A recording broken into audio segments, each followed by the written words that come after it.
Hello everyone, एस्ट्रोश्री अनंता पर आप सभी का स्वागत है। जय माँ दुर्गा। आज हम बात करेंगे भकुट दोष के बारे में। अष्टकूट मिलान में ये 7वें नंबर का मिलान है, भकुट मिलान। तो उसी पर हम बात करेंगे। भकुट मिलान से ही हमें पता चलता है कि दोनों का आपस में बन पाएगा कि नहीं। दोनों यदि विवाह के बाद संपत्ति में वृद्धि होगी या संपत्ति मतलब धन की स्थिति खराब हो सकती है या अच्छी स्थिति हो सकती है, या फिर संतान पर कैसा संतान होगा या नहीं, ये भी देखेंगे। और लड़ाई झगड़ा की स्थिति भी इससे पता चलता है। तो इसीलिए भकुट मिलान देखना बहुत ज़रूरी है। तो किन किन स्थिति में भकुट मिलान होता है, जैसे कि किसी भी लड़के या लड़की का यदि चंद्रमा की राशि, मान लेते हैं कि किसी लड़की का मेष राशि में चंद्रमा है और लड़की का भी मेष राशि में चंद्रमा है, तो दोनों का मिलान ये भकुट मिलान कहलाएगा।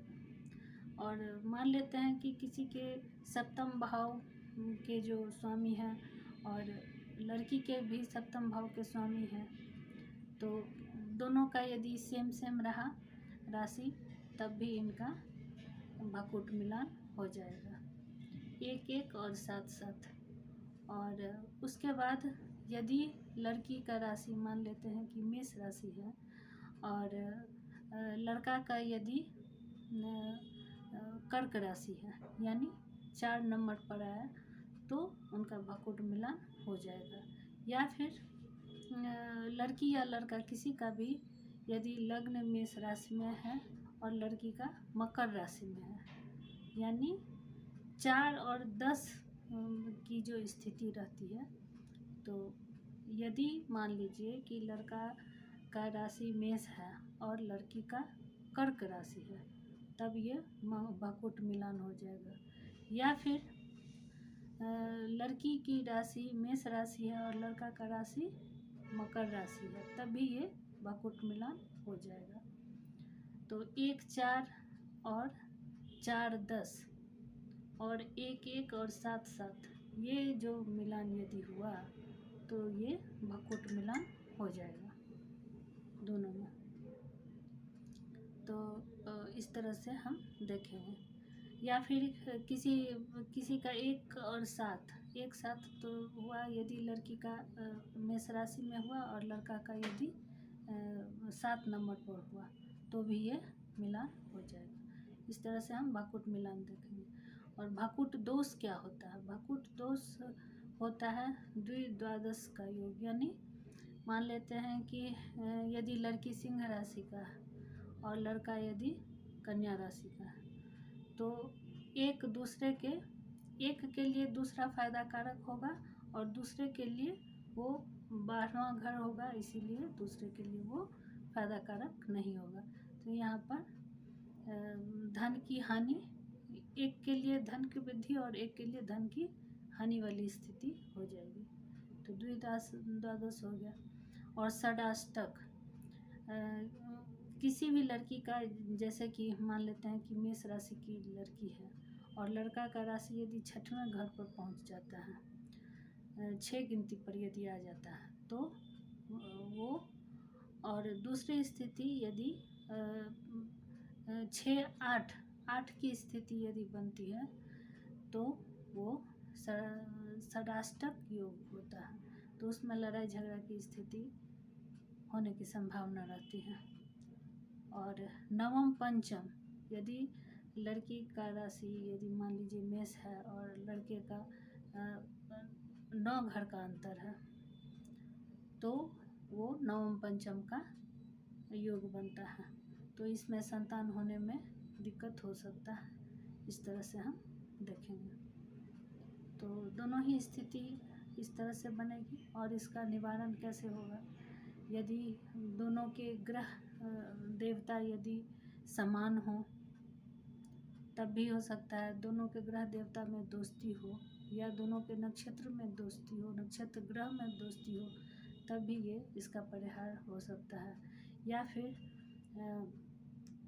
गुरु और शुक्र यदि अच्छे हैं, या नवमांश अच्छा है, या सप्तमेश में और सभी अच्छे हैं, तब भी हो जाएगा, ऐसा बात नहीं है। तो इसको हम लिख के भी समझा रहे हैं, तो चलिए देखते हैं। तो चलिए बतलाते हैं कुंडली में हम भाकुट दोष कैसे देखेंगे और भाकुट मिलान कैसे देखेंगे। तो सबसे पहले हम भाकुट मिलान को देख लेते हैं। यदि मान लीजिए कि कन्या का लग्न मेष है और वर का यदि राशि मेष है, तो दोनों का मिलान, भाकुट मिलान हो जाएगा। लड़का का राशि चंद्र राशि मेष है। चंद्र राशि कहने का मतलब आप ऐसा समझिए, यहाँ पर चंद्र है और यहाँ पर राशि है, तो यही होगा, हो गया चंद्र राशि। तो यदि लड़का का चंद्र राशि मेष है और लड़की का भी चंद्र राशि मेष है, तो ये भाकुट मिलान हो जाएगा। दोनों का स्वभाव, बात विचार सब मिलेगा। और यदि लड़का का चंद्र राशि मेष हुआ और लड़की का चंद्र राशि तुला हुआ, तब भी ये मिलान अच्छा होगा। और उसके बाद ये है कि लड़का का मान लीजिए कि मेष राशि में है और लड़की का यदि कर्क राशि में चंद्रमा है, तो ये 4-10 का मिलान हो गया। यहाँ से 4 का संबंध हो गया और यहाँ से 1 2 3 4 5 6 7 8 9 10, तो ये 4-10 का संबंध हो गया। तो चौथा भाव हम सभी जानते हैं कि सुख का भाव है, तो विवाह के बाद इन दोनों को सुख की वृद्धि होगी। और 10वां भाव से हम कर्म को समझते हैं, तो 10वां 4-10 का यदि मिलान होगा तो काम काज में वृद्धि होगा, पैसा का अर्जन बढ़िया होगा। इस तरह से हम देख सकते हैं। 3 और 11, यदि लड़का का चंद्र राशि मेष हो और लड़की का मान लीजिए कि मिथुन राशि में गया, तो ये 3 का अंतर हो गया। और यहाँ से हम देखेंगे 1 2 3 4 5 6 7 8 9 10 11, तो 3 और 11 का संबंध हो गया। तो यहाँ पर लड़का लड़की के लिए बहुत काम करेंगे, या लड़की और लड़का दोनों एक दूसरे के प्रति कर्मठ रहेंगे, काम में सहयोग देंगे। और 11वां भाव प्राप्ति का भाव होता है, तो उनको उसका अच्छा परिणाम भी मिलेगा। तो इस तरह से भाकुट मिलान हम देख लेंगे। अब भाकुट दोष कैसे देखेंगे।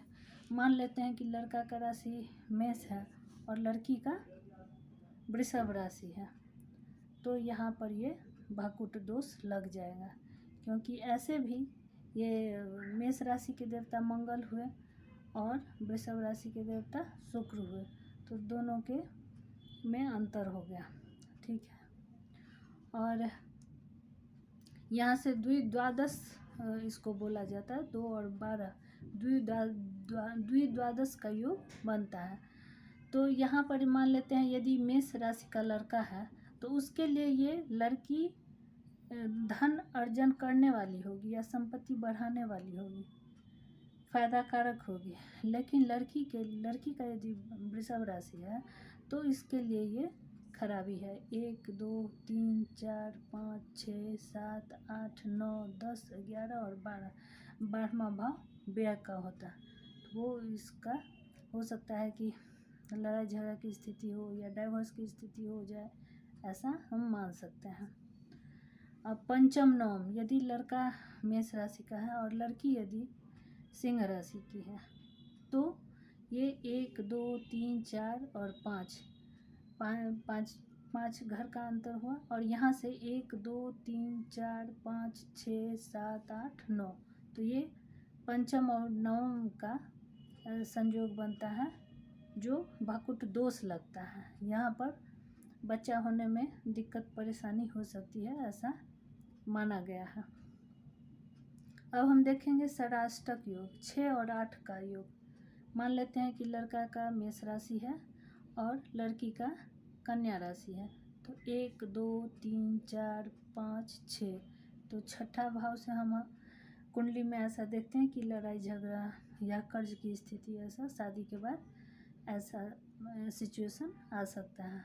और 8वां यहाँ से हम गिनेंगे 1 2 3 4 5 6 7 8, तो 8वां भाव भी अच्छा भाव नहीं होता है।